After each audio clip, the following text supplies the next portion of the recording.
نحمده ونستعینه ونستغفره ونصلی علی رسوله الکریم اما بعد اعوذ باللہ من الشیطان الرجیم بسم اللہ الرحمن الرحیم رب اشرح لی صدری ویسر لی امری واحلل عقدۃ من لسانی یفقہوا قولی آمین یا رب العالمین۔ السلام علیکم ورحمۃ اللہ وبرکاتہ۔ سیرہ سیشن پارٹ 52 ہے اور ہم بات کر رہے ہیں بیٹل آف بدر کی، جو غزوۃ البدر ہے وہ ہم نے شروع کیا ہوا ہے لاسٹ 2 ایپیسوڈ سے۔ آج ہمارا اس کا 3rd پورشن چل رہا ہے اور ہم اپنا کیمرہ مسلم آرمی کے اوپر لے آئے تھے، رسول صلی اللہ علیہ وسلم کی آرمی کے اوپر لائے ہوئے تھے، اور ہم نے یہ بات کی تھی کہ ابھی تک صرف اور صرف رسول اللہ صلی اللہ علیہ وسلم کو خبر دی ہے اللہ تعالیٰ نے کہ جو ہے آپ کا مقابلہ، آپ کا سامنا جو ہے وہ کسی کارواں سے نہیں بلکہ ایک آرمی سے ہونے والا ہے، باقاعدہ آرمی سے جو ہے وہ آپ کا مقابلہ ہونے والا ہے، اور قریش کی پوری آرمی آ رہی ہے۔ اور رسول صلی اللہ علیہ وسلم نے اشاروں کنایوں میں پوچھنے کی کوشش کی ہے لوگوں سے کہ اگر تم لوگوں کا سامنا ہو گیا آرمی سے تو کیا کرو گے، اور یہ لوگ انتہائی جسے کہتے ہیں نا کہ اپسیٹ ہو گئے سب لوگ کہ ہم تو تیاری کے ساتھ نہیں آئے، ہم تو کسی لڑائی کے لیے کسی جنگ کے لیے تو نہیں آئے، ہم تو قافلہ لوٹنے آئے ہیں، تو ہم کیسے جنگ کر سکتے ہیں۔ اس کے بعد رسول صلی اللہ علیہ وسلم نے حضرت ابو بکر کو اپنے ساتھ لیا اور وہ باہر خود ہی اسکاؤٹنگ کرنے نکل گئے تھوڑی دور کہ جا کے دیکھیں گے کیا سچویشن ہے، شاید کوئی خبر مل جائے۔ اور ان کی ملاقات ایک بدو سے ہوتی ہے جس کے بارے میں ہم بات کر رہے تھے آخر میں۔ لاسٹ ویک کی ویڈیو ضرور دیکھیے جا کے، پارٹ 51۔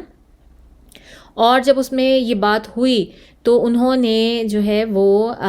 اس بدو نے ان کو بتا دیا کہ ہاں جی قریش کی آرمی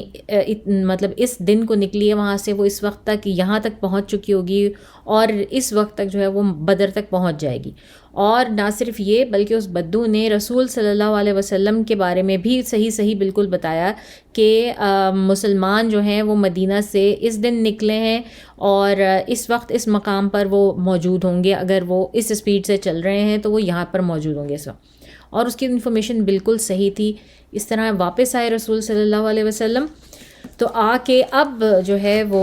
ابو بکر صدیق کو بھی اور سب مسلمانوں کو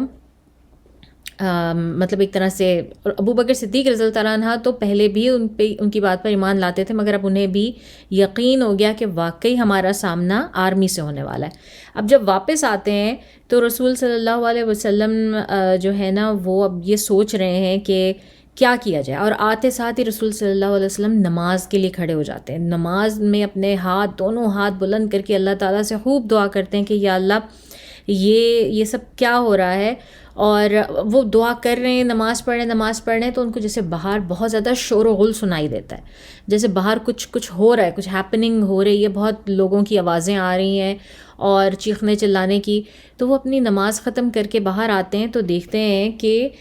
جو ان کا جہاں پہ کیمپ انہوں نے لگایا ہوا تھا، تو آرمی کے جو لوگ ہیں رسول صلی اللہ علیہ وسلم کے جو صحابہ کرام ہیں، انہوں نے 2 آدمیوں کو پکڑا ہے اور وہ ان کو مار رہے ہیں، پیٹ رہے ہیں، اسے کہہ رہے ہیں بتاؤ ہمیں ابو سفیان کے قافلے کا کیا حال ہے، کیا جو ہے وہ اس وقت ان کی کیا سچویشن ہے، وہ کہاں تک پہنچے ہیں اور ان کے پاس کتنا مال ہے اور کیا سب کچھ۔ اور وہ دونوں جو آدمی ہیں جو کہ دیکھنے میں بھی جو ہے وہ سلیوز لگتے ہیں، غلام لگتے ہیں، وہ کوئی اشرفیہ اس میں سے نہیں لگتے، وہ بار بار کہہ رہے ہیں کہ کون ابو سفیان، ہم تو کسی ابو سفیان کے قافلے سے نہیں آئے، ہم تو قریش کی آرمی میں سے آ رہے ہیں، ہم تو قریش میں سے، ہمیں موقع ملا وہاں سے بھاگے ہیں۔ تو جو ہے اور یہ صحابہ کرام ان کو مارتے جا رہے ہیں، ان سے کہہ رہے ہیں نہیں تم جھوٹ بول رہے ہو، تم قریش کی آرمی سے نہیں، تم ابو سفیان کے قافلے میں سے آ رہے ہو، اور ان کو خوب مارتے ہیں۔ اور رسول صلی اللہ علیہ وسلم یہ سب سن رہے ہیں، وہ باہر نکلتے ہیں اپنے خیمے سے اور باہر آ کے جو ہے وہ ان کو کہتے ہیں کہ یہ تم لوگ کیا کر رہے ہو، جب ایک شخص تم سے سچ بولتا ہے تو تم لوگ اس کو مارتے پیٹتے، اس کی بات پہ یقین نہیں کرتے، اور جب وہ جھوٹ بولتا ہے تو تم اسے چھوڑ دیتے ہو، تو یہ کس قسم کی بے وقوفی ہے۔ تو یہ لوگ جو ہیں، کیونکہ یہ صحابہ کرام جو تھے رسول صلی اللہ علیہ وسلم کے، یہ لوگ اس بات کو یقین ہی نہیں کر رہے تھے اور ماننا ہی نہیں چاہ رہے تھے کہ ان کا سامنا قریش کی آرمی سے ہونے والا ہے، یہ قافلے میں سے نہیں ہے۔ اسی لیے یہ ان دونوں آدمیوں کو مجبور کر رہے تھے، دونوں غلاموں کو جو انہوں نے پکڑے، کہ نہیں تم یہ بولو کہ تم ابو سفیان کے قافلے سے آئے ہو، تم کیسے آ سکتے ہو قریش کی آرمی سے۔ بہرحال رسول صلی اللہ علیہ وسلم نے ان کو پیچھے ہٹایا، منع کیا ان کو ٹارچر کرنے کے لیے، اور خود ان کے پاس آئے اور بڑے آرام سے اور پیار سے اور مہذب طریقے سے پوچھا کہ اچھا ٹھیک ہے، تم آرمی میں سے آئے ہو نا، تو یہ بتاؤ کہ تم لوگ کتنے لوگ ہو، آرمی کے اندر کتنے لوگ ہو؟ تو ان دونوں نے کہا کہ ہم تو کھانا پکانے والے تھے آرمی کے اندر اپنی، اور ہم کیا جانے کہ کتنے لوگ تھے کتنے نہیں تھے، ہمیں تو کچھ نہیں معلوم، کسی تعداد کا اندازہ نہیں ہے، نہ ہم نے گنے لوگ۔ تو رسول صلی اللہ علیہ وسلم نے کہا کہ اچھا ٹھیک ہے، تو پھر مجھے یہ بتاؤ کہ تم دن میں کتنے اونٹ ذبح کیا کرتے تھے سب کو کھانا کھلانے کے لیے؟ تو پھر انہوں نے بتایا کہ ہم دن میں کبھی 9 کبھی 10 اونٹ ذبح کیا کرتے تھے۔ رسول صلی اللہ علیہ وسلم نے فوراً اپنے صحابہ کرام کی طرف منہ کر کے اور انہیں کہا کہ اس کا مطلب ہے کہ یہ جو ہے نا 900 سے 1000 کے درمیان ہے، لوگ جو آ رہے ہیں ہمیں 900 سے 1000 کے درمیان ہے۔ اس کے بعد رسول صلی اللہ علیہ وسلم نے فرمایا کہ اچھا یہ بتاؤ کہ قریش کے شرفاء میں سے تم کن کن کو جانتے ہو جو اس آرمی کے اندر آ رہے ہیں؟ تو انہوں نے نام لینا شروع کیا، کیونکہ ظاہر ہے جو شرفاء تھے، جو لیڈران تھے، وہ تو اتنے مشہور تھے، ان کو تو ہر عام و خاص جانتا تھا، تو یہ لوگ بھی جانتے تھے۔ انہوں نے بتانا شروع کیا کہ ابو جہل ہے، اور کیا کہتے ہیں العباس ہیں، اس کے علاوہ عتبہ ہے، شیبہ ہے، اور ربیعہ ہے، ولید ہے، امیہ بن خلف ہے، ایک ایک کر کے سارے جو رسول صلی اللہ علیہ وسلم کے بڑے بوڑھے آپ کہہ لیں، ان کے خاندان کے لیڈران اور قریش کے جتنے بھی بڑے لوگ تھے، ان سب کے جب نام لیے تو رسول صلی اللہ علیہ وسلم تھوڑے سے جسے کہتے ہیں کہ وہ ڈپریس ہو گئے کہ اور ڈیمورلائز ہوئے کہ ان کی فیملیز ان سے نفرت میں اتنی آگے نکل گئی ہیں کہ انہوں نے اپنے گھر کا ہر بہترین شخص جو ہے وہ بھیج دیا رسول صلی اللہ علیہ وسلم کو ختم کرنے کے لیے اور مسلمانوں کو ختم کرنے کے لیے۔ انہوں نے سب کچھ اپنا جو ہے وہ اس اینیموسٹی کے نظر کر دیا ہوا۔ اچھا جی، پھر اس کے بعد یہ ہوا کہ رسول صلی اللہ علیہ وسلم یہ سن کر انہوں نے اپنی آرمی کی طرف اپنے صحابہ کرام کو دیکھا اور ان سے کہا کہ قریش نے نا اپنا جگر نکال کے ہمارے سامنے پیش کر دیا۔ اب رسول صلی اللہ علیہ وسلم کے چہرے پر اگر ذرا بھی ملال، ذرا بھی ڈپریشن، ذرا بھی کچھ ایسا دیکھتے تو پوری کی پوری آرمی بھی اسی کنڈیشن میں چلی جاتی۔ تو انہوں نے اپنا بہترین جسے کہتے ہیں نا اپنا فساد رکھتے ہوئے فیس کے اوپر انہوں نے کہا کہ قریش نے اپنا جگر نکال کے دے دیا۔ اور پھر جب انہوں نے دیکھا کہ پوری ان کے اپنے صحابہ کرام بھی وہ سکتے میں آ گئے یہ سن کے کہ واقعی اب ان کو بھی یقین ہو گیا ہے کہ واقعی ہم لوگ کسی آرمی کے سامنے جانے والے ہیں، ہم کسی کاروان کے سامنے نہیں جانے والے، اور ہم ان سے بہت کم ہے تعداد میں۔ ان کے اوپر بھی ایک سکتہ طاری ہو گیا، ایک شدید خوف و ہراس کی کیفیت طاری ہو گئی، اور وہ سب کے سب بھی بالکل خاموش ہو گئے۔ تو اور آپ ایک چیز کا اندازہ لگائیں کہ یہ لوگ تو مار پیٹ کے اگلوانے کی ان سے کوشش کر رہے تھے، اور وہ اگلوانے کی کوشش کر رہے تھے جو وہ سمجھتے تھے کہ صحیح ہے، جبکہ رسول صلی اللہ علیہ وسلم نے رائٹ ٹائم پہ رائٹ کویسچن کر کے، بالکل صحیح کویسچننگ کر کے جو ہے ان سے اگلوا لیا کہ جو ہے وہ اصل حقیقت کیا ہے، اور جس لیول کے وہ لوگ تھے ان سے اسی لیول کے سوالات پوچھے۔ یہ بھی نہیں پوچھا ان سے کہ بھائی تم نے گنتی کیوں نہیں کی، بھائی ان کو آتی نہیں، وہ غلام تھے، ان کو تو شاید کبھی گنتی کسی نے سکھائی نہ ہو، تو وہ کہاں سے گنتی کرتے، انہیں کیسے پتہ تھا؟ لیکن رسول صلی اللہ علیہ وسلم کا سوال دیکھیں آپ، انہوں نے پوچھا اچھا یہ بتاؤ دو کہ تم کتنے اونٹ ذبح کرتے تھے، اور ایک اونٹ جو ہے وہ رفلی 100 لوگوں کے کھانے کا باعث، مطلب کھانے کے لیے انف ہوتا ہے، 100 لوگ اگر اس کو آرام سے کھا سکتے ہیں، 100 سے کچھ اوپر۔ تو اس سے رسول صلی اللہ علیہ وسلم نے اندازہ لگایا کہ قریش کی آرمی اس وقت 900 سے 1000 کے بیچ میں۔ اچھا، اب اس میں اگر آپ کو یاد ہو تو ہم نے بات کی تھی کہ 1300 لوگ قریش میں مکہ میں جمع ہوئے تھے اور وہ نکل رہے تھے۔ تو اس سے ہمیں اندازہ یہ ہوتا ہے کہ یہ لوگ جب آگے 2-3 دن کے مسافت پر آ گئے اور وہاں پر ابو سفیان کا دوسرا جو ایمیسری تھا، جو دوسرا نمائندہ تھا، وہ آیا اور اس نے آ کے بتایا کہ ہم خیریت سے ہیں، نکل گئے ہیں ریڈ زون سے، اور اب ہم پہنچنے والے ہیں مکہ، آپ کو ضرورت نہیں ہے آنے کی یا کہیں کچھ بھی اور قدم اٹھانے کی۔ تو یہ سن کر 300 لوگ ایسے تھے جو کہ واپس پلٹ گئے قریش کی آرمی میں سے۔ تو اب قریش کی آرمی 900 سے 1000 کے بیچ میں ہے، ٹھیک ہے جناب۔ اس کے بعد اب رسول صلی اللہ علیہ وسلم نے جب دیکھا کہ صحابہ کرام کے چہرے اترے ہوئے ہیں اور وہ پریشانی میں آ گئے ہیں اور شدید جو ہے وہ ان کے اوپر ایک سٹریس ہونے لگا ہے. تو رسول صلی اللہ علیہ وسلم نے انتہائی خوش گفتاری سے ان کو کہا کہ واللہ میں دیکھ رہا ہوں، تم دیکھنا امیہ اس جگہ مرے گا اور ابو جہل کو اس جگہ موت آئے گی اور عتبہ کو اس جگہ موت آئے گی. رسول صلی اللہ علیہ وسلم ایک ایک جگہ پہ پوائنٹ آؤٹ کر کے نشاندہی کر کے ان کو بتاتے جا رہے تھے کہ فلانا بندہ اس جگہ مرے گا، فلانا بندہ اس جگہ مرے گا، تاکہ ان کا مورال بوسٹ ہو، تاکہ ان کو یہ اس بات کا اندازہ ہو کہ اللہ تعالیٰ نے ان کو فتح دینی ہی دینی ہے. کیونکہ اللہ تعالیٰ نے رسول صلی اللہ علیہ وسلم کو تو بتا دیا تھا، لیکن مسلمانوں کو تو ہر ایک کا جگرا اور ایمان ایک سا نہیں ہوتا. تو ان کو رسول صلی اللہ علیہ وسلم نے اس طرح سے ان کا مورال بوسٹ کیا کہ اور بدر کے دن ہوا بھی یہی کہ یہ لوگ بالکل انہی جگہوں پر مرے جہاں پر رسول صلی اللہ علیہ وسلم نے نشاندہی کی تھی. تو اس کے بعد رسول صلی اللہ علیہ وسلم نے تمام لوگوں کو جمع کیا اور جمع کر کے ان کے ساتھ ایک خطاب سا کیا. اور خطاب کیا کیا بلکہ کنسلٹیشن کی، ایک طرح سے ان سے پوچھا کہ اب آپ مجھے بتاؤ کہ ہماری کیا اسٹریٹجی ہونی چاہیے، ہمیں کیا کرنا چاہیے. تو اس کے اوپر جو ہے سب لوگ پہلے تو خاموش رہے، پھر ابو بکر صدیق رضی اللہ تعالیٰ عنہ کھڑے ہوئے اور کھڑے ہو کر پہلے انہوں نے بہت حمد و صلات بھیجی رسول صلی اللہ علیہ وسلم کے اوپر، انہیں پریز کیا. اور اس کے بعد انہوں نے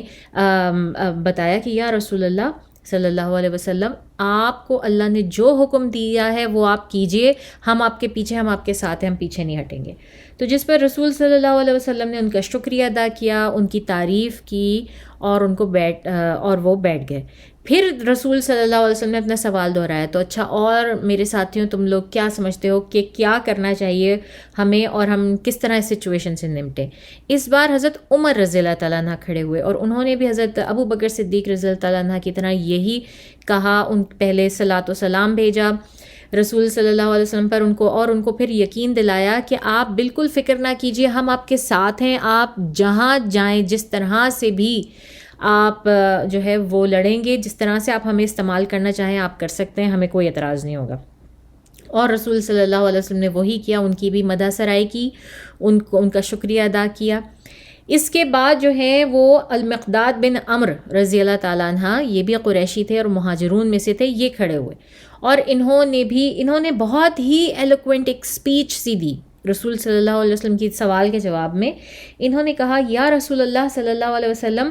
آپ وہ کریں جو اللہ نے آپ کو حکم دیا ہے، ہم آپ کے ساتھ ہیں اور ہم ہرگز وہ نہیں کہیں گے جو کہ بنی اسرائیل نے حضرت موسیٰ علیہ السلام کو کہا تھا. اور موسیٰ علیہ السلام کو کیا کہا تھا بنی اسرائیل نے؟ سورہ بقرہ میں آپ جائیں تو آپ کو اندازہ ہوگا کہ جب بنی اسرائیل نے مطلب جگہ مانگی تھی رہنے کے لیے اور اللہ تعالیٰ نے ان کو حکم دیا تھا کہ وہ جائیں اور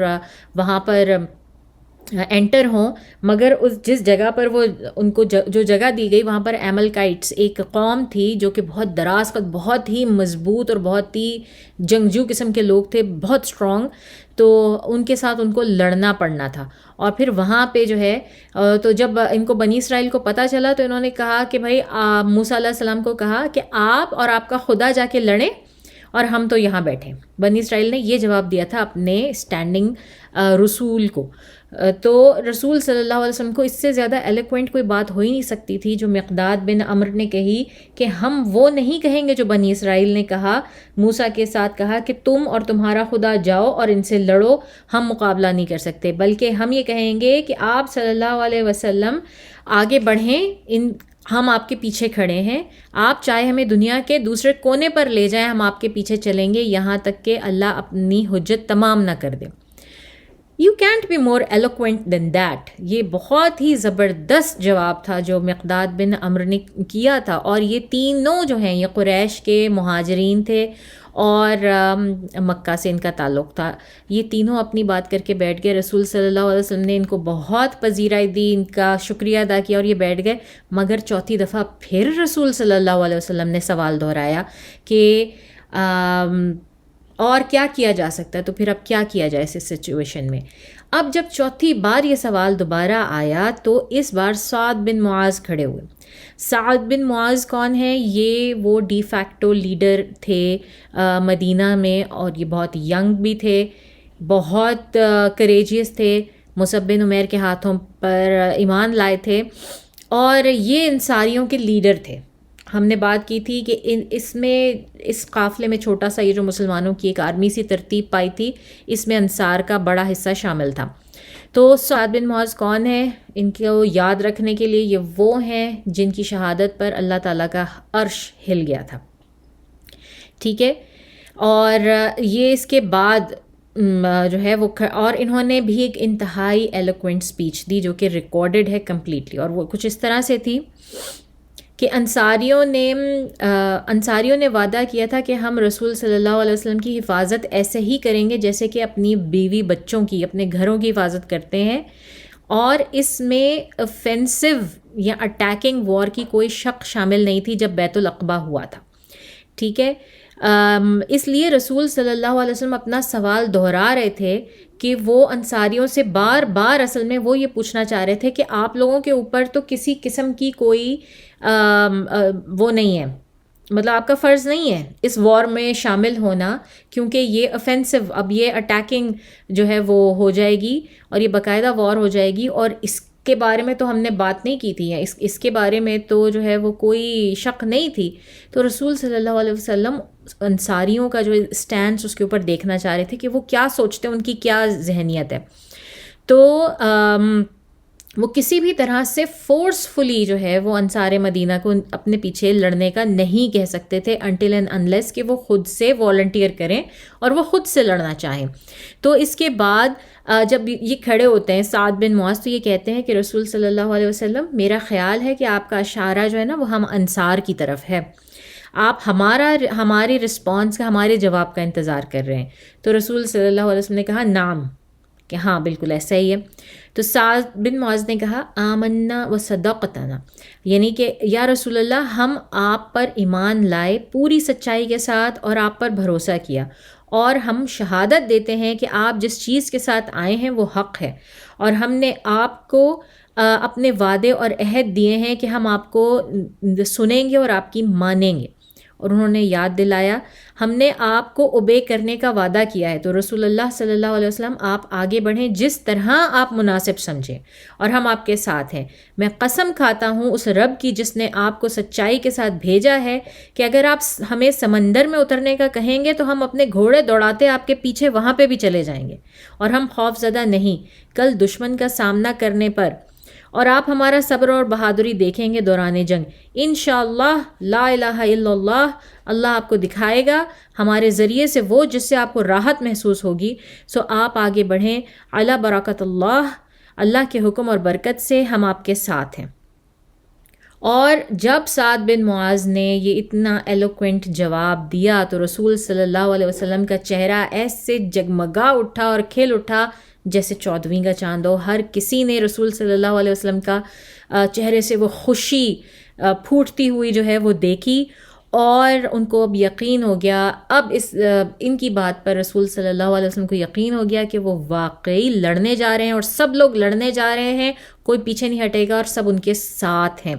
اور اس کے ساتھ ان لوگوں نے پھر باقاعدہ اپنی جسے صف بندی اور پراپر جو جنگی تیاریاں ہوتی ہیں کہ بس اب جنگ ہم نے کرنی ہی ہے، شروع ہو رہی ہے. اور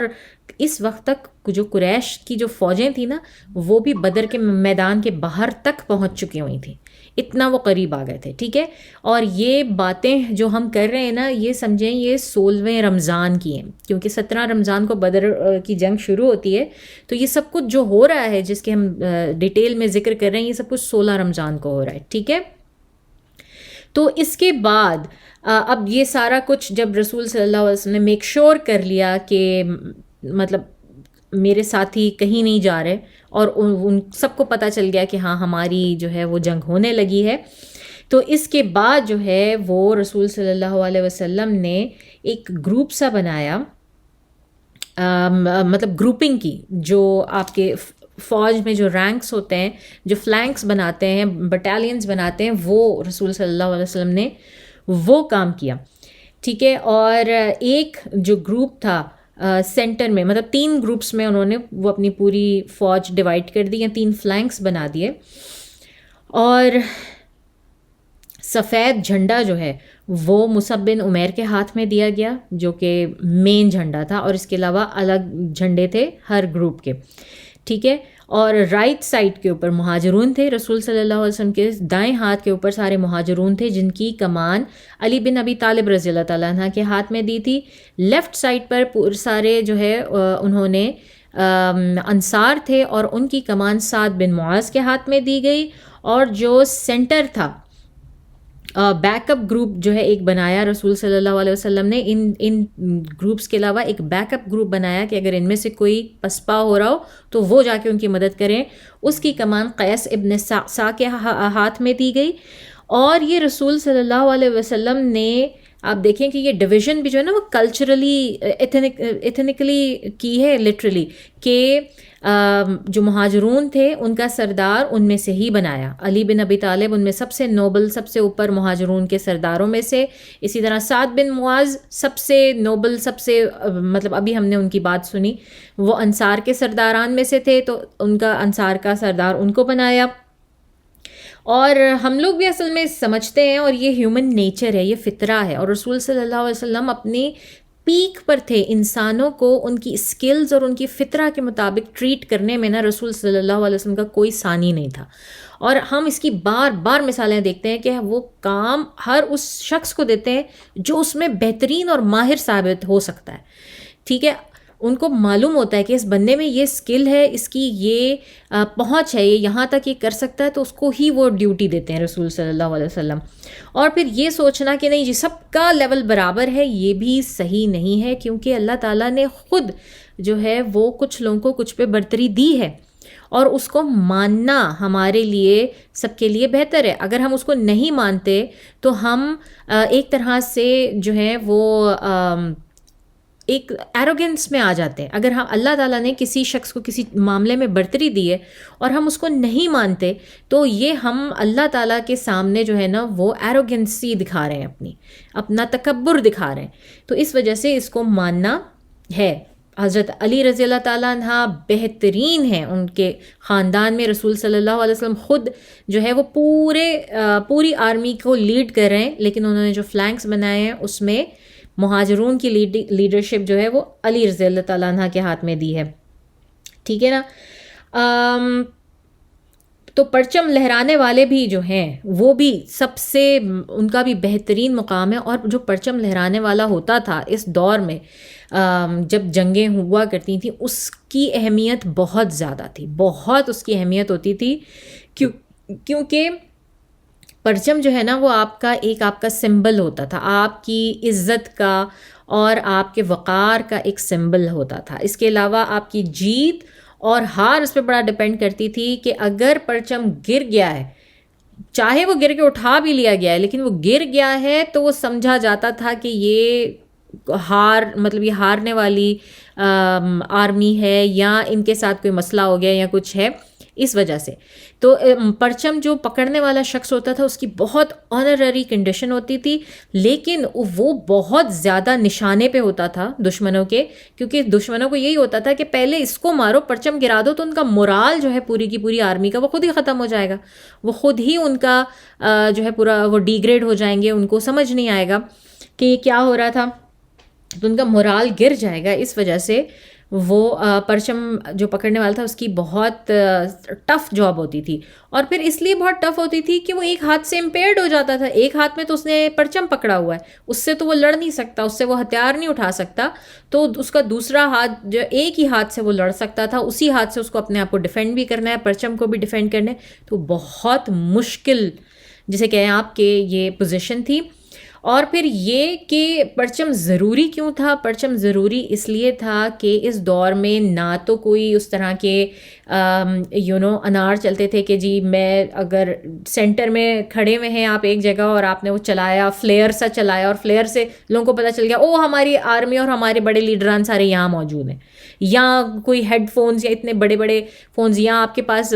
جو ہے وہ کوئی سیٹلائٹ کمیونیکیشن کی جو ہے وہ ترکیب نہیں ہوتی تھی اس دور میں. تو یہ پرچم دیکھ کے اتنی دھول مٹی گرد اور شور و غول میں لوگ سمجھتے تھے کہ اچھا ہماری فوج جو ہے نا وہ ابھی پسپا نہیں ہوئی، ہمارے لیڈران اس جگہ پر ہیں.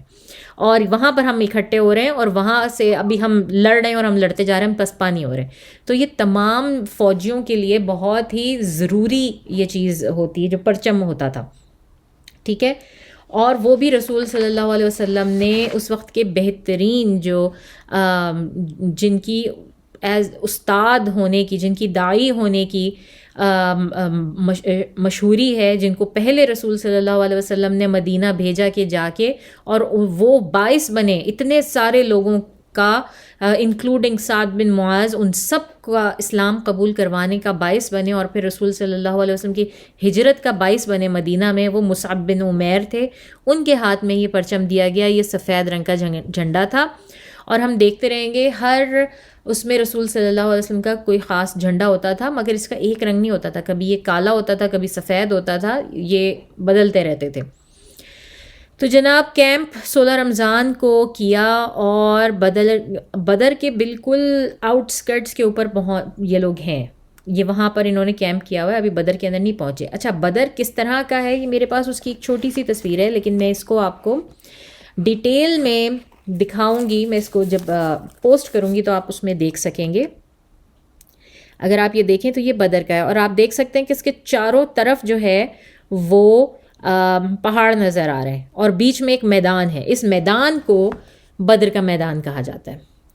ٹھیک ہے. تو یہ میدان جو ہے اس کے آؤٹ سکرٹس پر ہے. اس کا ایک جو رستہ ہے نا، وہ آپ دیکھیں کہ وہ مدینہ کی طرف نکل رہا ہے، ایک رستہ شام کی طرف ہے، اور ایک رستہ مکہ کی طرف سے ہے. تو مدینہ سے آنے والا جو رستہ ہے، رسول صلی اللہ علیہ وسلم کی آرمی نے اس سے پیچھے قیام کیا ہوا تھا، اور قریش کی آرمی نے مکہ سے آنے والے رستے کے پیچھے قیام کیا ہوا تھا. اور اس طرح سے یہ لوگ جو ہیں وہ بیٹھے ہوئے تھے اپنے اپنے کیمپس میں. ابھی یہ بدر کے جو میدان تھا اس کے اندر لٹرلی داخل نہیں ہوئے، کیونکہ وہ چاروں طرف سے چھوٹی پہاڑیوں سے گھرا ہوا ہے. تو رسول صلی اللہ علیہ وسلم اب اس میں انٹر ہو رہے ہیں، اب اپنی فوج کو لے کر اس میں انٹر ہو رہے ہیں، اور انہوں نے ایک جگہ پر اپنا پڑاؤ ڈالا. ان کی آرمی میں ایک صحابی تھے، اور وہ آئے ان کے پاس. ان کا نام تھا الحباب بن منظر. یہ آئے ان کے پاس، اور انہوں نے آ کے رسول صلی اللہ علیہ وسلم سے ایک سوال پوچھا. انہوں نے کہا کہ یا رسول اللہ صلی اللہ علیہ وسلم، کیا آپ کو اللہ تعالیٰ نے حکم دیا ہے اس جگہ پہ پڑاؤ ڈالنے کا، کہ ہم اس سے ایک قدم آگے اور پیچھے نہ بڑھیں، کیونکہ یہی ہمارے لیے بہتر ہے؟ اگر تو ایسا ہے تو بہترین، یا آپ نے اپنی مرضی سے یہ جگہ چنی ہے، یہ کسی اسٹریٹجی کی وجہ سے، کسی خاص ٹیکٹک کی وجہ سے آپ نے یہ جگہ چنی ہے؟ رسول صلی اللہ علیہ وسلم نے کہا کہ نہیں، اللہ نے مجھے یہ حکم نہیں دیا، یہ میرا خود کا ہی فیصلہ ہے. تو الحباب بن منظر نے کہا اگر ایسا ہے تو میں آپ کو سجیسٹ کرنا چاہتا ہوں کہ آپ بجائے اس کے کہ بدر کے بالکل کنارے پہ رہیں، آپ آگے بڑھیں اور اپنا کیمپ بیچ میدان میں جا کے لگائیں. اس سے یہ ہوگا کہ جو جتنے پانی کے کنویں ہیں وہ سب آپ کے انڈر آ جائیں گے، اور ہمیں پانی کی کوئی کمی نہیں ہوگی. جبکہ جس وقت ان کی قریش کی فوج آ کے کیمپ لگائے گی، اور جو کہ انہوں نے آلریڈی وہاں لگایا ہوا بالکل ایج کے اوپر اس میدان کے، تو ان کو جب پانی بھرنا ہوگا تو انہیں ہم سے گزر کے جا کے جو ہے وہ پانی لینا پڑے گا، اور یہ آلریڈی بہت ہی ڈیمورلائزنگ فیکٹر ہوگا ان کے لیے. ان کے پاس پانی کی کمی ہوگی، اور ساتھ میں ان کو صرف اپنے برتنوں مشکیزوں کے اوپر جو ہے وہ کمپلیٹلی انحصار کرنا پڑے گا تمام پوری جنگ کے دوران. ان کی ہمت نہیں ہوگی کہ وہ آ کے ہمارے پاس سے پانی بھر سکیں اس طرح. تو رسول صلی اللہ علیہ وسلم نے کو یہ تجویز پسند آئی، اور ایک روایت کے مطابق جبرائیل علیہ السلام فوراً آئے، اور انہوں نے بھی کہا کہ آپ کو حباب بن منظر کی یہ تجویز فوری طور پر جو ہے وہ قبول کر لینی چاہیے. اور رسول صلی اللہ علیہ وسلم نے ایسا ہی کیا. انہوں نے تمام صحابہ کرام کو حکم دیا کہ ان کی تجویز پر عمل کیا جائے، اور اس جگہ پر جا کے انہوں نے لگایا. اور پھر وہاں پر ایک بڑا کنواں تھا، تو جو چھوٹے چھوٹے کنویں تھے، اب اس سے ہمیں پتہ چلتا ہے کہ ایک کنواں نہیں تھا، وہاں پہ کافی کنویں تھے. تو رسول صلی اللہ علیہ وسلم نے ان کو یہ بھی حکم دیا کہ وہ تمام کنوؤں میں سے پانی نکال کر اس بڑے کنویں میں ڈال دیا جائے، اور ان کنوؤں کو بند کر دیا جائے. تو یہ حکم دیا. اس طرح یہ کہ ایک کنواں ایسا تھا جس میں سے پانی تھا، جس میں سب لوگ اپنا جو ہے وہ ضرورت کا پانی لے سکتے تھے. باقی سب کو بند کر دیا گیا تاکہ نہ وہ کسی اور کی ایکسیس تھی، نہ اس پہ ان کو پابندی لگانی پڑتی، ان کو اس کی دیکھ بھال کرنی پڑتی. تو یہ بھی بڑی ایک اسٹریٹجی تھی. تو اس طرح سے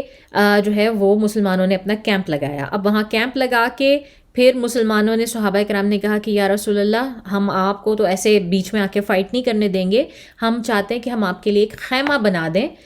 جہاں سے آپ ہمیں دیکھتے رہیں اور آپ ہمیں اپنے آرڈرز پاس کرتے ہیں اور ہم اس کو ایگزیکیوٹ کریں. تو آپ کی حفاظت ہم اس طرح سے کریں گے، ہم چاہتے ہیں کہ آپ کا خیمہ لگایا جائے. تو پھر بیچ میں ایسے کوئی ٹیلا سا تھا یا کوئی چھوٹی پہاڑی سی تھی جس کے اوپر رسول صلی اللہ علیہ وسلم کا خیمہ لگایا گیا، اور جہاں سے ان کو تمام جنگ کا جو ہے وہ منظر دکھائی دے سکتا تھا ایزیلی. رسول صلی اللہ علیہ وسلم کو یہ تجویز بھی پسند آئی اور ان کا خیمہ اس طرح سے لگا دیا گیا، اور یہ ایک طرح سے ہیڈ کوارٹر ہو گیا. اس جنگ میں ان کے لیڈر کا جو ہے وہ ہیڈ کوارٹر ہو گیا. اور اس کے بعد سب لوگوں نے جو ہے وہ اپنے اونٹ بٹھائے، وہیں پر پڑاؤ ڈالا، جو کھانا پینا کرنا تھا وہ کیا گیا. رات ہو گئی اب، ٹھیک ہے. اور رات ہوتے کے ساتھ ہی کیا ہوتا ہے کہ رسول صلی اللہ علیہ وسلم تو نماز میں کھڑے ہو جاتے ہیں اور وہ ساری رات کھڑے ہو کے بس قیام میں دعا مانگتے رہتے ہیں. بس اللہ تعالیٰ سے دعا مانگے جا رہے ہیں کہ او اللہ، یہ چھوٹا سا گروپ ہے ان مسلمانوں کا، یہ چھوٹی سی نفری ہے، اگر یہ سب مر گئے، ختم ہو گئے یا قتل ہو گئے تو آپ کا نام لیوا کوئی نہیں بچے گا اس دنیا میں. تو آپ ہمیں مسلمانوں کی مدد کریں اور آپ ہمیں فتح بخشیں. رات کے کسی وقت جو ہے ہلکی پھوار پڑنی شروع ہو گئی، اور پھوار پڑتی رہی. سب لوگوں نے اپنے لیے کچھ شیلٹر تلاش کیا، کوئی کسی اونٹ کی اوٹ میں چلا گیا، کوئی کسی پتھر کی، کسی درخت کی، جس کو جہاں جگہ ملی وہ وہاں گیا. اور ان سب کے اوپر اللہ تعالیٰ نے ایک بہترین قسم کی نیند اور اونگ طاری کر دی، جس کو کہ اللہ تعالیٰ نے سورہ انفال میں،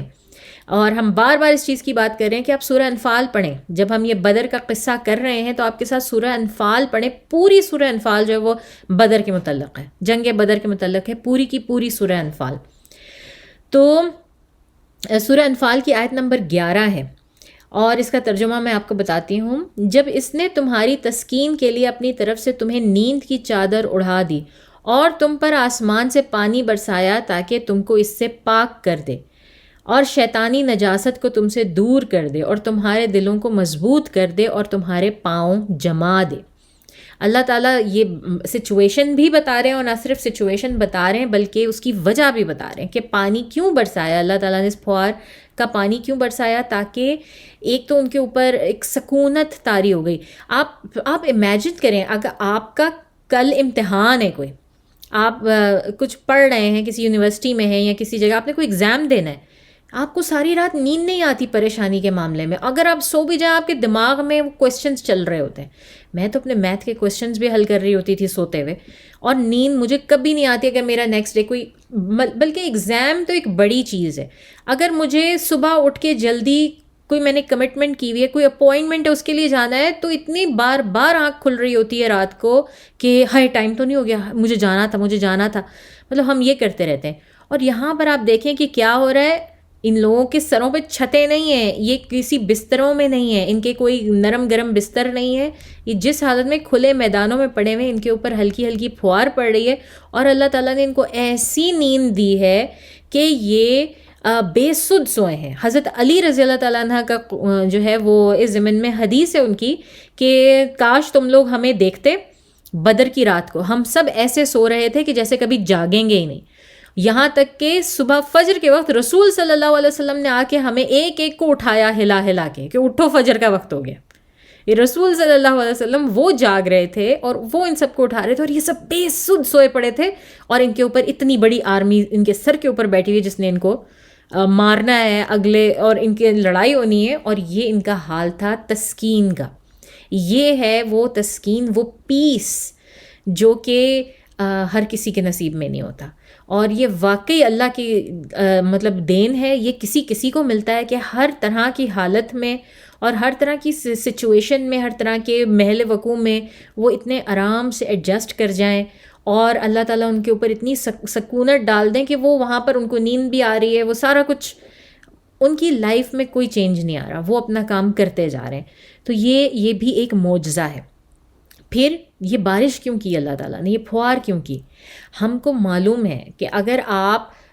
کو سینڈ میں ویسے ہی چلنے کو کہا جائے تو نہ آپ اس پہ بھاگ سکتے ہیں، نہ آپ اس میں چل سکتے ہیں اس کی نارمل کنڈیشن میں. بہت مشکل ہوتا ہے سینڈ پہ چلنا انسانوں کے لیے بھی بلکہ جانوروں کے لیے بھی. اگر آپ اس میں سے کیمل کو نکال دیں تو وہ انتہائی مشکل ہوتا ہے. لیکن اگر آپ اس کے اوپر ہلکا سا پانی چھڑک دیں سینڈ کے اوپر تو وہ بڑی فرم ہو جاتی ہے, اتنی فرم ہو جاتی ہے کہ آپ اس کے اوپر ایزیلی چل سکتے ہیں, جانور بھی دوڑ بھی سکتے ہیں. اس کا آپ سب سے بڑا ثبوت جو ہے, اگر آپ کبھی سی سائڈ پر گئے ہوں تو وہاں پر آپ کو دیکھنے میں مل سکتا ہے کہ جو سینڈ تھوڑی پانی کے ساتھ مطلب ہوئی ہوتی ہے, گندھی سی ہوتی ہے, اس کے اوپر چلنا کتنا آسان ہوتا ہے.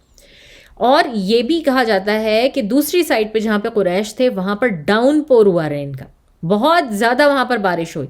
تو بہت کم بارش جو اگر ہوتی تو اس کا تو کوئی فائدہ ہی مطلب کوئی فرق ہی نہ پڑتا, لیکن بہت زیادہ بارش ہونے کا مطلب بھی یہ تھا کہ وہ جگہ اتنی مڈی ہو گئی اور وہاں پر اتنا کچھ جو ہے وہ ہو گیا کہ اس میں بھی بندہ, نہ جانور نہ بندہ اس میں بھی کہاں چل سکتا ہے. اگر مڈ پڈلز بنے ہوئے ہوں آپ کے پاس, ہر طرف پانی کے پڈلز بن جائیں تو اس میں بھی چلنا پھرنا مشکل, رہنا مشکل ہو جاتا ہے. تو یہ اللہ تعالیٰ نے یہ تحفتاً جو ہے نا وہ مسلمانوں کو یہ پھوار دی,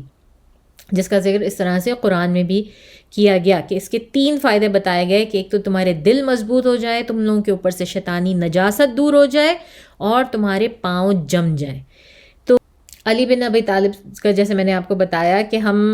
تم لوگ اگر ہمیں بدر کی رات دیکھتے تو ہم سب کے سب ایسے سو رہے تھے جیسے مر ہی گئے ہوں, سوائے رسول صلی اللہ علیہ وسلم کے جو مسلسل دعا کر رہے تھے اور قیام میں کھڑے تھے. اور اب اس میں یہ بھی پتہ ہمیں سوال آتا ہے ذہن میں, تو کیا رسول صلی اللہ علیہ وسلم سوئے ہی نہیں, پوری رات دعا کرتے رہے؟ تو ہمیں اس ضمن میں بھی پتہ لگتا ہے ابن کثیر سے کہ رسول صلی اللہ علیہ وسلم کی بھی آنکھ لگی بیچ میں, کیونکہ ان کو خواب آیا اور خواب میں ان کو دکھایا گیا کہ جو قریش ہیں ان کی تعداد بڑی کم ہے, ان کو خواب میں دکھایا گیا. اور ہمیں یہ کیسے پتہ چلتا ہے کہ ان کا خواب؟ اگین سورہ انفال سے پتہ چلتا ہے. سورہ انفال کی آیت نمبر 43 اینڈ 44, اس کا ترجمہ اس طرح سے ہے کہ اس وقت اللہ نے آپ کو خواب میں دکھایا ان کی فوج بہت چھوٹی, اگر بہت کر کے دکھاتا تو تم لوگ جی چھوڑ دیتے اور اس کام میں جھگڑنے لگتے, لیکن خدا نے تمہیں بچا لیا, بے شک وہ سینوں کی باتوں تک سے واقف ہے. اس وقت جب تم لوگ ایک دوسرے کے مد مقابل ہوئے تو کافروں کو تمہاری نظر میں تھوڑا کر کے دکھاتا تھا اور تمہیں ان کی نظر میں زیادہ, تاکہ خدا کو جو کام منظور تھا اسے کر ڈالے. سب کاموں کا رجوع خدا ہی کی طرف ہے. تو ہمیں اس آیت سے پتہ لگتا ہے کہ جس طرح سے یہ خواب رسول صلی اللہ علیہ وسلم کو دکھایا گیا کہ ان کی مطلب it's not a big deal, وہ تھوڑے سے ہیں, آپ ان کے اوپر فتح پا لیں گے. یہ ایک اللہ تعالیٰ نے ان کو مینٹلی پریپیئر کیا اور ایٹ ایز کر دیا کہ ہاں کوئی مسئلہ ہی نہیں ہے, آپ نے فتح پانی ہی پانی ہے, اس سلسلے میں کوئی آپ کا مسئلہ نہیں ہے. کافروں کی طرف ان کو بالکل الٹ دکھایا گیا اس خواب کا, اور ان کو دکھایا گیا کہ مسلمان بہت بڑی تعداد میں, آپ ان کا مقابلہ نہیں کر سکتے, وہ بہت جنگجو ہے, بہت ریڈی ٹو فائٹ ہے, آپ ان کا مقابلہ نہیں کر سکتے. تو ان کو ڈی مورل کر دیا گیا. کہتے ہیں کہ آدھی جنگ انسان اسی وقت جیت جاتا ہے جب اس کا اوپوننٹ ڈی مورلائز ہو جائے. تو یہ بالکل وہی کام کیا, اور یہ اللہ تعالیٰ نے کیا ان کے بہاف کے اوپر. تو رسول صلی اللہ علیہ وسلم نے اس خواب کے بعد جب ان کے اسپرٹس بہت ہائی ہو گئے, ان کی آنکھ کھلی, فجر کا وقت تھا, اٹھے, مسلمانوں کی فوج نے فجر کی نماز ادا کی, اور رسول صلی اللہ علیہ وسلم نے جنگی ترتیب دینی شروع کر دی لوگوں کو, اور ایک ٹیکٹک استعمال کی جو اس سے پہلے عربوں میں کبھی استعمال نہیں ہوتی تھی. ایک چھوٹی جماعت, ایک ٹولی سی جو وہ جاتی تھی, جا کے اٹیک کرتی تھی, اور اٹیک کر کے واپس, ٹھیک ہے نا, ریٹریو, اٹیک اینڈ ریٹریو, اس طرح سے جو ہے وہ کیا کرتے تھے بیٹل میں. اور یہ بہت اتنی تیزی سے ہوتا تھا کہ اس میں جو ہے نا وہ کفار کو سنبھلنے کا موقع نہیں ملا, یا آپ کا جو بھی اوپوننٹ ہوتا ہے اس کو سنبھلنے کا موقع نہیں ملتا, کہ ایک ٹولی گئی وہ جلدی سے جا کے جسے کہتے ہیں نا شب خون مار کے واپس آئی, اور دوسری پہنچ گئی, اور اس سے پہلے کہ وہ سنبھلتے اور پھر وہ واپس آئی. تو اس طرح سے جو ہے یہ الفرو الکر جو ہے وہ اس کو کہا جاتا تھا. یہ عرب کا طریقہ تھا لڑنے کا, یہ لوگ اس طرح سے کرتے تھے. اور یہ بٹالینس میں جس طرح سے ایک روز بنا کے لڑائی کی جاتی ہے نا, اس طرح نہیں کرتے تھے. عرب میں یہ چیز نہیں تھی. تو رسول صلی اللہ علیہ وسلم نے یہ ٹیکٹک تو تھی اپنی جگہ, لیکن رسول صلی اللہ علیہ وسلم نے کیا کیا کہ اپنی بٹالینس کی جو ہے نا وہ روز ترتیب دی, ان کو باقاعدہ روز میں لے کر آئے, اور اس طرح سے کہ جو فرنٹ والی روز ہیں ان میں ان کے پاس وہ جیولن تھروئرز جس کو ہم کہتے ہیں نیزے باز، اور جو آپ کے تیر انداز ہوتے ہیں وہ ہوتے ہیں، اس کے بعد جو ہے وہ تلوار سے لڑنے والے ہوتے ہیں، اور پھر ان کے پیچھے مزید اسی طرح سے وہ رو بائی رو چلتے ہیں. پھر اس کے بعد ان کے بعد جو گھڑ سوار ہیں یا اونٹ پہ سوار ہیں وہ اس طرح ان کی روز بنتی ہیں، پوری ترتیب دی جاتی ہے. تو اب مسلمانوں کے پاس زیادہ تو ہتھیار تھے نہیں اس جنگ میں ظاہر ہے، تو جو بھی ہتھیار تھے ان کو اسی طرح سے ترتیب دیا گیا کہ جیولن اور سپیئرز جو ہیں وہ فرنٹ رو میں چلے گئے، بیک رو میں پھر سورڈ، اور پھر جس طرح بھی یہ میں نے آپ کو کیا یہی سارا کچھ ہو گیا. اور یہ جنگی ترتیب قریش والوں کے لیے انتہائی حیران کن تھی اور مسلمانوں کے لیے کافی فائدہ مند ثابت ہوئی. انہوں نے اس طرح سے جنگ نہیں لڑی تھی پہلے، مطلب اتنے آرگنائز طریقے سے انہوں نے جنگ نہیں لڑی تھی. ان کو تو یہ تھا کہ بس سب جمائے جاؤ حملہ، اور سب کے سب ٹوٹ پڑو ایک ساتھ، کوئی بھاگ رہا ہے بیچ میں، کوئی گھوڑے پر ہے، کوئی اونٹ پر ہے، سب کے سب بیچ میں اپنے لوگوں کو کچلتے جا رہے ہیں، ان کو معلوم نہیں ہے. لیکن مسلمانوں نے یہ جو ترتیب دی تو وہ اس سے پہلے تو دیکھ کے حیران ہوئے، اور حیران ہونے کے بعد جو ہے وہ ان کے لیے یہ بڑی خطرناک بھی ثابت ہوئی. کہتے ہیں کہ کئی صحابہ کرام جو ہے نا وہ اسلام صرف اس لیے لائے تھے کہ انہوں نے رسول صلی اللہ علیہ وسلم کی جو جنگی ٹیکٹکس دیکھی تھی نا، کہ کس طرح سے وہ جنگ آرگنائز کرتے ہیں اور کرواتے ہیں اور لوگوں کو لڑواتے ہیں، وہ صرف اور صرف وہ دیکھ کے رسول صلی اللہ علیہ وسلم پر ایمان لائے تھے اور انہوں نے اسلام قبول کیا تھا. خالد بن ولید ان میں سے سر فہرست ہیں، تو انہوں نے بھی اسی وجہ سے اسلام قبول کیا تھا. ٹھیک ہے، تو پھر اس کے بعد یہ ہوا کہ رسول صلی اللہ علیہ وسلم ان قطاروں کے بیچ میں چل رہے تھے اور ان کو سیدھا کروا رہے تھے، ان کو بالکل اس طرح سیدھا کروا رہے تھے جس طرح وہ نماز کے دوران نماز کی صفوں کو سیدھا کرواتے تھے نا. انہوں نے ہاتھ میں ایک چھڑی پکڑی ہوئی تھی اور وہ ہر ایک کو ٹیپ کر کے اندر ہو جاؤ، سیدھے ہو جاؤ، جس طرح ہم اکثر اپنی اسمبلیز میں جب کھڑے ہوتے ہیں تو کرتے ہیں. تو رسول صلی اللہ علیہ وسلم اسی طرح ان کو ہلکا سا چھڑی کے ساتھ جو ہے وہ کسی کو پوک کر کے کہتے تھے تم باہر نکل رہے ہو، اندر ہو جاؤ لائن کے، اور اس طرح. تو یہ کرتے کرتے ایک صحابی تھے جو کسی صف میں بہت آگے نکل کے کھڑے ہوئے تھے. رسول صلی اللہ علیہ وسلم نے ان کو پوک کیا، ان سے کہا سوات پیچھے ہو جاؤ، اپنی صف درست کرو. سوات جو ہیں اب وہ کھڑے ہو کے آگے سے کیا کہتے ہیں کہ یا رسول اللہ، آپ نے مجھ پر اپنی چھڑی سے ٹھوکا لگایا ہے مجھے، اور مجھے درد ہوا ہے اس چیز کا، اور آپ کو جو ہے اور یہ بلا کسی وجہ کے تھا، میں نے آپ کو کوئی جو ہے پرووک نہیں کیا تھا اور آپ نے مجھے تکلیف دے دی. تو آپ کو تو اللہ تعالیٰ نے ہم پر انتہائی سچائی اور عدل کے لیے مبعوث فرمایا تھا، تو مجھے تو اپنا قصاص چاہیے، مجھے تو اپنا بدلہ چاہیے. اب آپ سوچ سکتے ہیں آج کے دور میں ایک عام بندہ، ایک عام آرمی کا جو ہے وہ ایک چھوٹا سا لڑنے والا بندہ جو ہے وہ جا کے اس وقت کے لیڈر کو، جو کہ آرمی کے بھی لیڈر ہیں، جو کہ آپ کے کنگ بھی ہیں سورٹ آف، ان کو جا کے اور ان کو یہ بات کہے کہ مجھے تو آپ سے جو ہے وہ بدلہ چاہیے، آپ نے مجھے چھڑی ماری اور مجھے سے درد ہو گیا. کیا یہ پاسبل ہے؟ تو یہ کس قسم کی لیڈرشپ کوالٹی تھی اور کس قسم کی لوگوں کی محبت تھی رسول صلی اللہ علیہ وسلم کے ساتھ کہ وہ اتنا کھل کے ان سے جو ہے وہ اپنے دل کی بات کر لیتے تھے. ہم لوگ آپس میں ایک دوسرے سے اپنے دل کی بات نہیں کر پاتے پوری طرح سے، اور رسول صلی اللہ علیہ وسلم سے ایک عام آدمی، ایک عام صحابی جو ہے وہ اس طرح مطالبات کر لیتے تھے. تو رسول صلی اللہ علیہ وسلم نے ان کی جو ہے وہ بات سنی اور بلا چو چرا کہ انہوں نے اپنی چھڑی پھینکی، اپنی قمیض اوپر کی اور کہا یہ لو اپنا بدلہ لے لو، میں تیار ہوں. اور جو ارد گرد کے لوگ تھے وہ سعاد کو غصے کی نظروں سے دیکھ رہے ہیں اور کہہ رہے ہیں سعاد یہ تم کیا مطلب، اور جو ہے وہ ان کو کہنے کی بھی کوشش کریں مگر سعاد اپنی جگہ سے نہیں ہل رہے. جب انہوں نے دیکھا کہ رسول صلی اللہ علیہ وسلم نے اپنی جو ہے وہ قمیض اوپر کیے تو انہوں نے پتہ ہے کیا کیا، انہوں نے جلدی سے جا کے ان کو ہگ کیا، ان کو چوم لیا،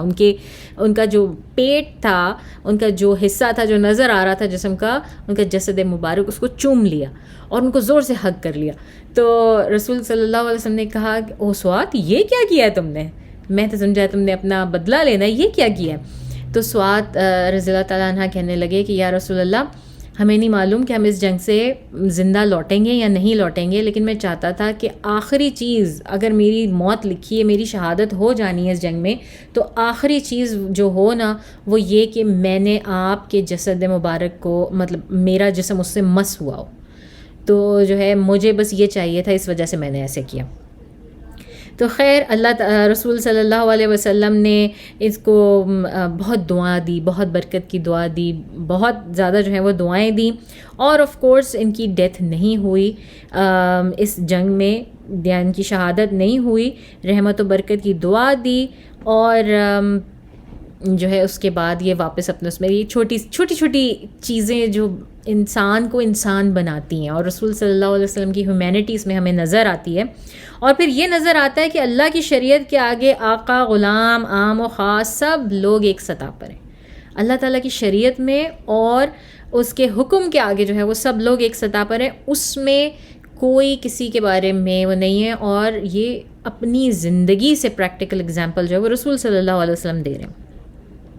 اب سامنے قریش کی آرمی نظر آ رہی ہے، اور اس میں کچھ کھلبلی نظر آ رہی ہے. رسول صلی اللہ علیہ وسلم کو اپنی انہوں نے صفیں درست کروا لیں، سب لوگوں کو اسٹریٹجی بتا دی کہ تم لوگوں نے اس طرح لڑنا ہے، یہ کرنا ہے، وہ کرنا ہے. خود وہ جو ہے وہ اس مقام پہ کھڑے ہو گئے جہاں ان کے لیے خیمہ نصب کیا گیا تھا، تاکہ وہ پوری جنگ کا منظر دیکھ سکیں وہاں سے. اور ان کو وہاں پر نا شدید کھلبلی نظر آ رہی ہے. سامنے قریش کی فوج کھڑی ہے اور اس میں کچھ ہو رہا ہے، اور ایک شخص ہے جو کہ سرخ اونٹ کے اوپر بیٹھا ہوا ہے، اور وہ اپنا اونٹ جو ہے نا وہ صفوں کے بیچ میں دوڑا رہا ہے، یا اس طرح بکھری ہوئی آرمی ہے اس کے بیچ میں جو ہے نا اس کا اونٹ دوڑ رہا ہے ادھر سے ادھر، ادھر سے ادھر. اور رسول صلی اللہ علیہ وسلم کو آواز تو نہیں آ رہی کہ وہ کیا کہہ رہا ہے ان لوگوں سے، لیکن اپنے صحابیوں سے رسول صلی اللہ علیہ وسلم فرماتے ہیں کہ قریش میں اگر کوئی ذرا بھی اچھائی ہے نا اس وقت تو وہ اس شخص میں ہے جو کہ سرخ اونٹ پر سوار ہے، اور اگر قریشیوں میں ذرا بھی عقل ہوئی نا تو وہ اس کی بات سن لیں گے. اب کسی کو پتہ نہیں ہے، ٹھیک ہے، ان تک آواز نہیں آ رہی، بیچ میں ڈسٹینس اتنا ہے. تو پھر رسول صلی اللہ علیہ وسلم نے علی رضی اللہ تعالیٰ عنہ کو بلایا اور کہا آگے جاؤ، جا کر حمزہ سے پوچھو کہ یہ آدمی کون ہے اور یہ کیا بات کر رہا ہے. اور رسول صلی اللہ علیہ وسلم نے اپنے ہاتھ دعا کے لیے اٹھا لیا. اور کہتے ہیں کہ دعا کے لیے ہم لوگ ہاتھ یہاں تک اٹھاتے ہیں، لیکن یہ وہ وقت تھا کہ جب رسول صلی اللہ علیہ وسلم بالکل آسمان کی طرف، جو اپنے سر سے بھی اونچے ہاتھ اٹھائے، اپنا چہرہ بھی آسمان کی طرف کیا، اور گڑ گڑا کر جو ہے وہ دعائیں مانگنی شروع کر دیں. اور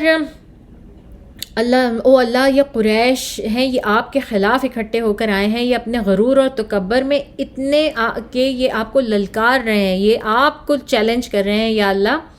اور آپ کے نبی کا انکار کر رہے ہیں. آپ کی مدد چاہیے جس کا وعدہ آپ نے فرمایا ہے، اور اللہ آپ کی مدد جس کا وعدہ آپ نے فرمایا ہے، یا اللہ آپ کی وہ مدد جس کا وعدہ آپ نے فرمایا ہے، یا اللہ آج ان کو مکمل تباہ فرما دیں. اور رسول صلی اللہ علیہ وسلم یہ ریپیٹ کرتے جاتے تھے، اور اتنا گڑ گڑا کے اور اتنا زار و قطار رسول صلی اللہ علیہ وسلم نے یہ دعائیں مانگی کہ ان کے جو شانوں کے اوپر وہ جو ایک شال سی تھی وہ گر گئی نیچے، اور ان کا اوپر کا حصہ جو ہے وہ برہنہ ہو گیا. حضرت ابو بکر صدیق رضی اللہ تعالیٰ عنہ نے وہ شال اٹھائی، ان کے اوپر ڈالی، ان سے کہا کہ یا رسول اللہ آپ کیا اپنے آپ کو ہلاک کر لیں گے دعائیں کرتے کرتے؟ اللہ تعالیٰ آپ کی دعا ضرور قبول فرمائیں گے. انہوں نے آپ کی دعا قبول فرما لی ہوگی. آپ اتنا زیادہ نہ اپنے آپ کو غمزدہ کریں اور اتنی زیادہ نہ ایفرٹ کریں، انشاءاللہ سب بہتر ہوگا. تو جو ابو بکر صدیق رضی اللہ تعالیٰ عنہ تھے، انہوں نے اس طرح سے رسول اللہ صلی اللہ علیہ وسلم کو دلاسا دیا. اب یہ ہوتا ہے کہ جی رات میں، اچھا میں نے آپ کو بتا دیا نا کہ رسول صلی اللہ علیہ وسلم نے حضرت علی کو بھیجا تھا پتہ کرنے کے لیے، پتہ کرو کون سا شخص ہے یہ اور یہ کیا کہہ رہا ہے. ٹھیک ہے، اس کو بھی ہم پاز کر لیتے ہیں یہاں پہ. ٹھیک ہے، پاز. اب ہم قریش کی سائڈ پر اپنا کیمرہ لے کر جاتے ہیں، اور وہاں پر ہم دیکھتے ہیں کہ اب یہ لوگ رات میں کافی لیٹ بدر کے میدان میں داخل ہوتے ہیں. ٹھیک ہے نا، اور یہ دیکھتے ہیں کہ مسلمان پہلے ہی پہنچ چکے ہیں، اور انہوں نے آلریڈی اپنا پڑاؤ ڈال لیا ہے کمپلیٹ. اور تو یہ ایسا کرتے ہیں کہ ایک اپنا اسکاؤٹ جس کا نام تھا عمیر ابن وہب الجماحی، اس شخص کو اسکاؤٹنگ کے لیے یا جاسوسی کے لیے بھیجتے ہیں کہ جاؤ دیکھ کر آؤ کیا حالات ہیں، مسلمانوں کی فوج کے کتنے ہیں وہ، اور ان کے ہتھیار کیسے ہیں، اور ہم سے بہتر ہیں، ہم سے کمتر ہیں، whatever information you can collect. اس کو بھیجا. عمیر بن وہب الجمعی. اور یہ سنگن لینے کے لیے گیا اور اس نے پورا جو بدر کا میدان تھا نا دور دور سے اس نے پورا ایسے سرکل کاٹ کے جو ہے نا وہ دیکھا مسلمانوں کی فوج کے گرد. رات کا وقت تھا تو ظاہر ہے نہیں پتہ چلا کسی کو کہ یہ کیا کر رہا ہے. اور اس کے بعد اس نے آ کے رپورٹ دی اور اس کی رپورٹ یہ تھی کہ یہ لوگ تقریباً 300 کے لگ بھگ ہیں, شاید تھوڑے زیادہ یا تھوڑے کم ہوں گے, چونکہ اس کا بالکل صحیح اندازہ تھا, بالکل اس میں کوئی غلطی نہیں تھی. اور میں نے دیکھا ہے کہ یثرب کے بہت ہی جوان سال لوگ تیار بیٹھے ہیں لڑنے مرنے کے لیے. یہ ایک ایسا مجمع ہے ان لوگوں کا جن کے پاس سوائے ان کی تلواروں کے سوا کوئی مدد اور آسرا نہیں ہے. ٹھیک ہے, ان کے پاس بہت زیادہ کوئی ہتھیار نہیں ہے, کوئی ان کے پاس یا زرہیں بھی نہیں ہیں اپنے آپ کو پروٹیکٹ کرنے کے لیے, ان کے پاس تو پراپر کپڑے تک نہیں ہیں. اور لیکن ان کے پاس ڈیسپریشن کے اور کچھ نظر نہیں آتا, لیکن جو جذبہ ہے اور جو ایمان ہے نا وہ ان کا دیکھنے کے قابل ہے. اور مجھے نہیں لگتا کہ آپ میں سے کوئی بھی اس وقت تک ان کو مار سکے گا جب تک کہ کم از کم یہ لوگ آپ میں سے ایک بندہ نہ مار دیں.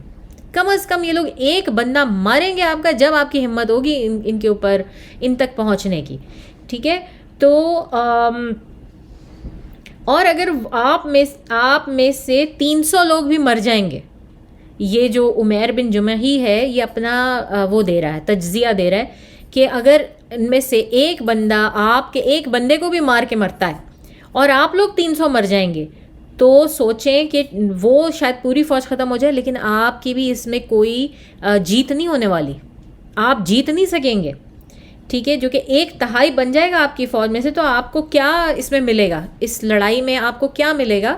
جب آپ کی 1/3 لوگ جو ہیں وہ مارے جائیں گے اس فوج میں سے.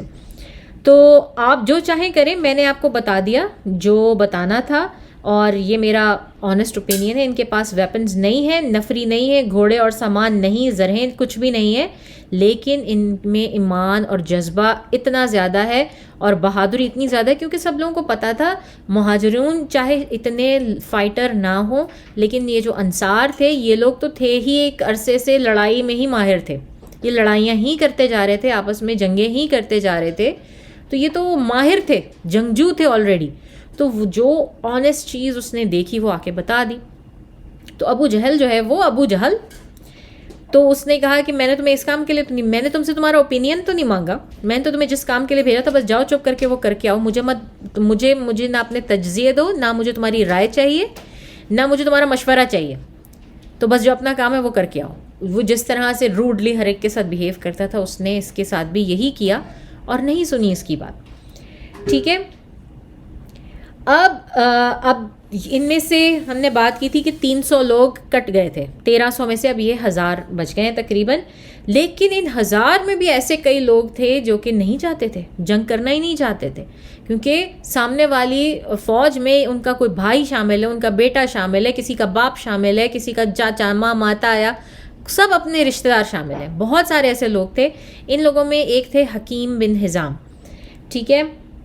جو نہیں چاہتا تھا کہ یہ جنگ ہو. حکیم بن حزام, اس کا بیٹا جو ہے حزام بن حکیم وہ مسلمانوں کی فوج میں تھا.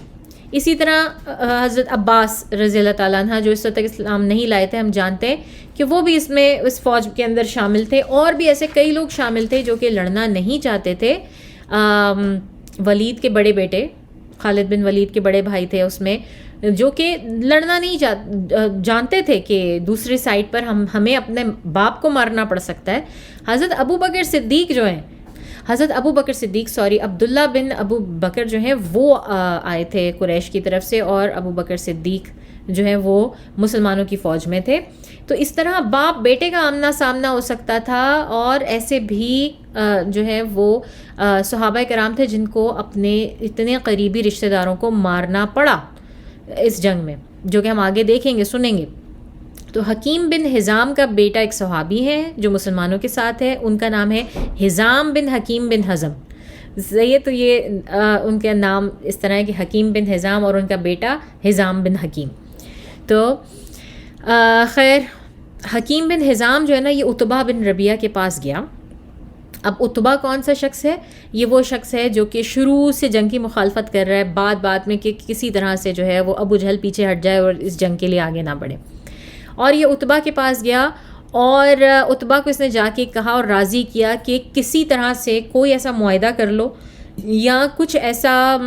جو ہے نا وہ کر لو کہ کسی طرح سے یہ لوگ چپ کر جائیں. اچھا اب ہو کیا رہا تھا کہ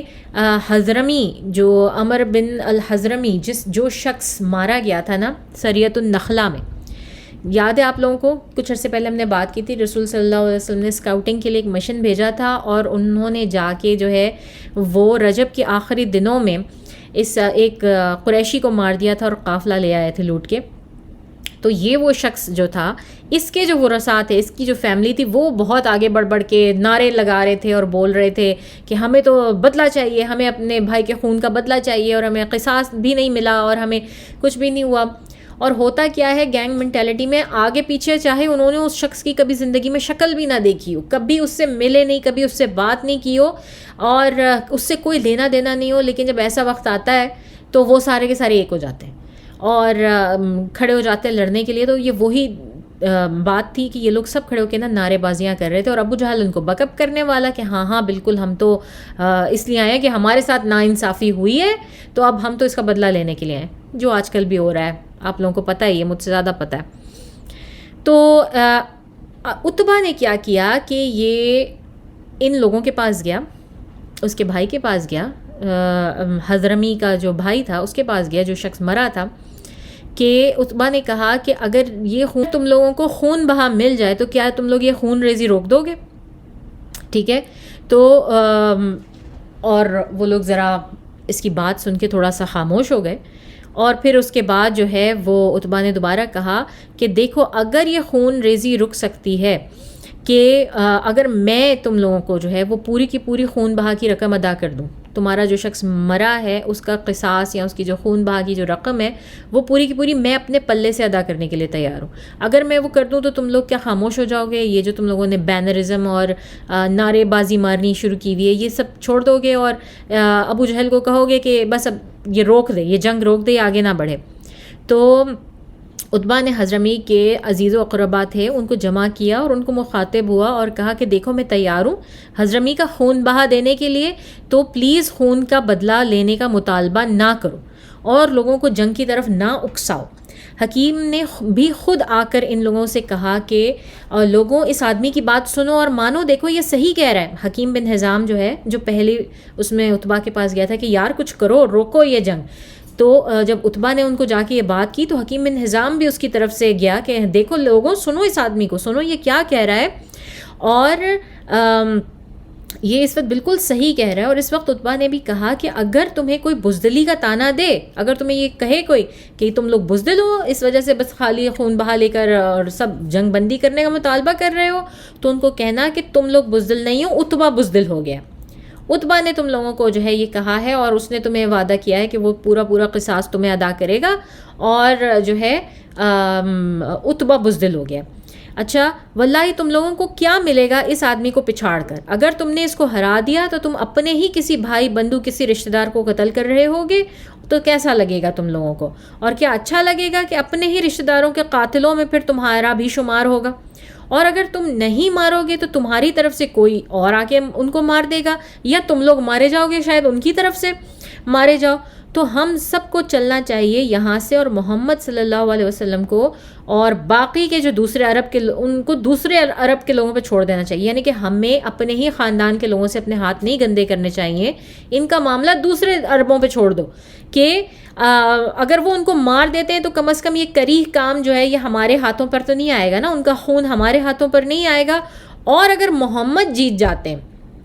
اس جنگ میں اور پاسا پلٹ جاتا ہے تو ان کی عزت میں ہماری عزت ہے، کیونکہ ہم بھی ایک ہی خاندان کے ہیں. اگر ان کو عزت ملے گی تو یہی کہا جائے گا نا کہ قریش کے محمد کو عزت ملی تو ہم بھی تو اسی میں آتے ہیں، ہم سارے اس میں شمار ہوتے ہیں. اور جو ہے یہ ہمارے پاس ایک ایکسکیوز ہوگی، ہمارے پاس ایک وجہ ہوگی کہ کل کو اگر محمد صلی اللہ علیہ وسلم ان کا پانسا پلٹ جاتا ہے اور یہ ہمارے اوپر حکمران بن جاتے ہیں تو ہم ان کو کہہ سکتے ہیں کہ دیکھیں ہم تو نہیں کھڑے ہوئے تھے آپ کے خلاف، ہم نے تو جنگ بندی کرا دی تھی، تو اب آپ ہمارے اوپر رحم کریں اور ہم کسی سزا کے حقدار نہیں بنتے. تو یہ باتیں جو ہے یہ شخص عتبہ بن ربیعہ، اس کے بارے میں ہم نے پچھلی اس میں بات کی تھی کہ اس نے سرخ اونٹ خریدا تھا. اس جنگ میں جانے کے لیے، تو یہ وہ شخص تھا جو سرخ اونٹ پہ بیٹھ کے ان لوگوں کے بیچ میں یہ باتیں کر رہا تھا،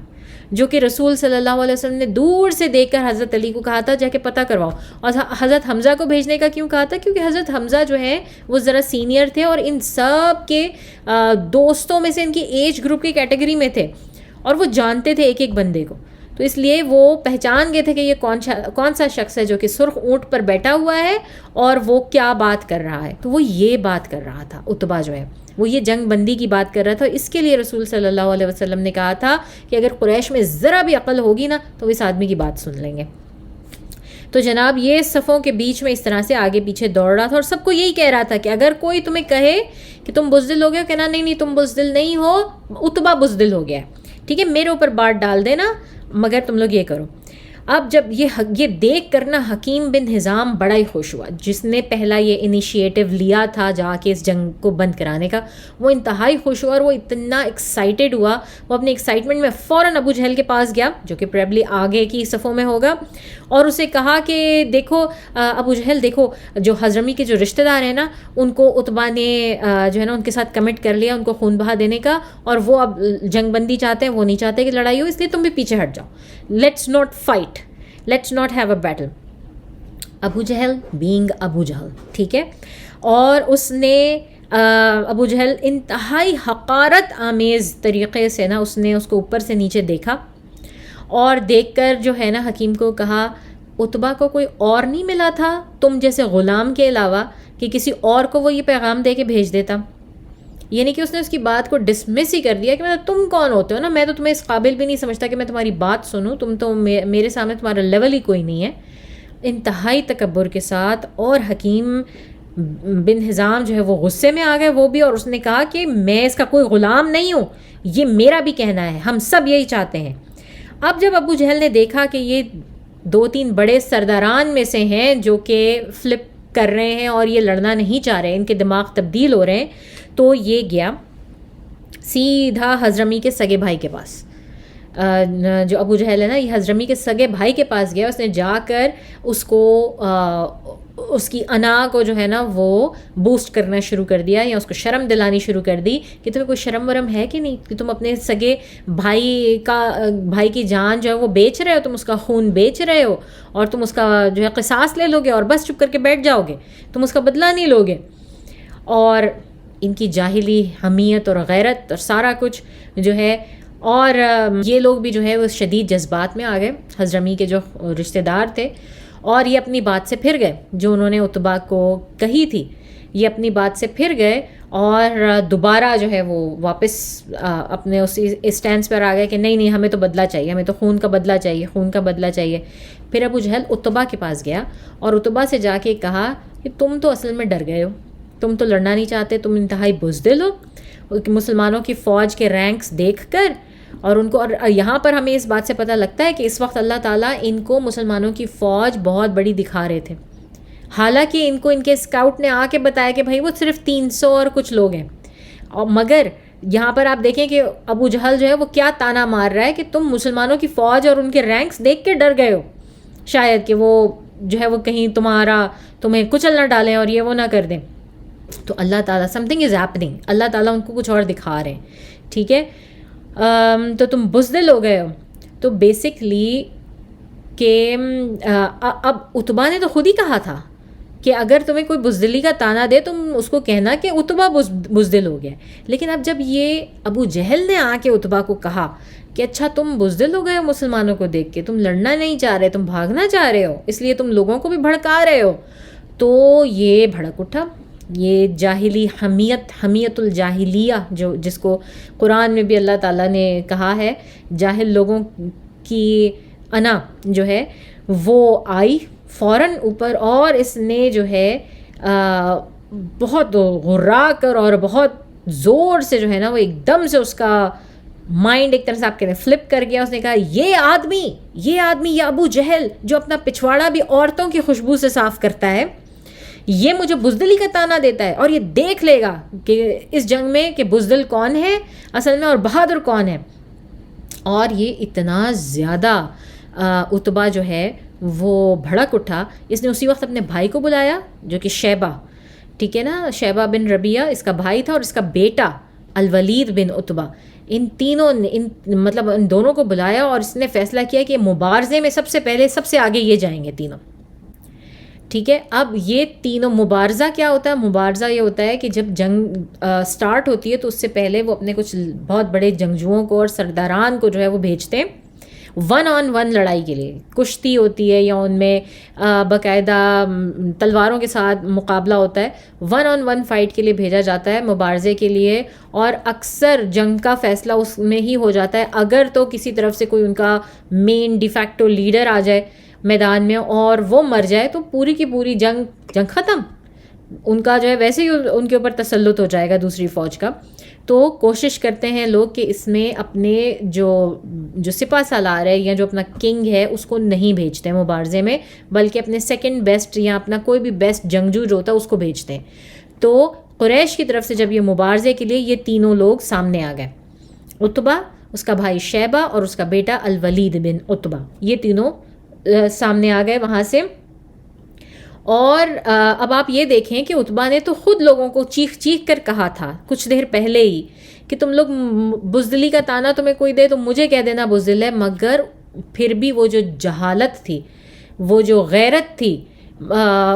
اس جاہلی دور کی، وہ اس کے بیچ میں سے نہیں نکل سکی. حالانکہ وقتی طور پر اس کے لیے رسول صلی اللہ علیہ وسلم نے کہا کہ یہ باتیں کر رہے ہیں اگر قریش اس کو سن لیں، اس کی بات مان لیں تو یہ ان کے حق میں بہتر ہوگا. وہ صحیح بات بھی کر رہا تھا، مگر ایک سیکنڈ کے اندر اس کا دماغ فلپ کر گیا، اس کی اس انا کی وجہ سے، اس کی اس تکبر کی وجہ سے، اس جہالت کی وجہ سے. اور ہم دیکھتے ہیں کہ ابو جہل نے یہ کام بہت لوگوں کے ساتھ کیا ہے. مطلب رسول صلی اللہ علیہ وسلم کے چچا ابو طالب سے لے کر اب تک کتنے ایسے لوگ ہیں جو صرف اور صرف ابو جہل کی اس مینیپولیشن کے اوپر جو ہے نا انہوں نے اپنا کام تباہ کر لیا ہے، دین کا بھی دنیا کا بھی. تو اب تک کے لیے اتنا ہی. سبحانک اللہم واشہد ان لا الہ الا انت نستغفرک ونتوب الیک. وآخر الدعوانا ان الحمد للہ رب العالمین. السلام علیکم ورحمۃ اللہ وبرکاتہ.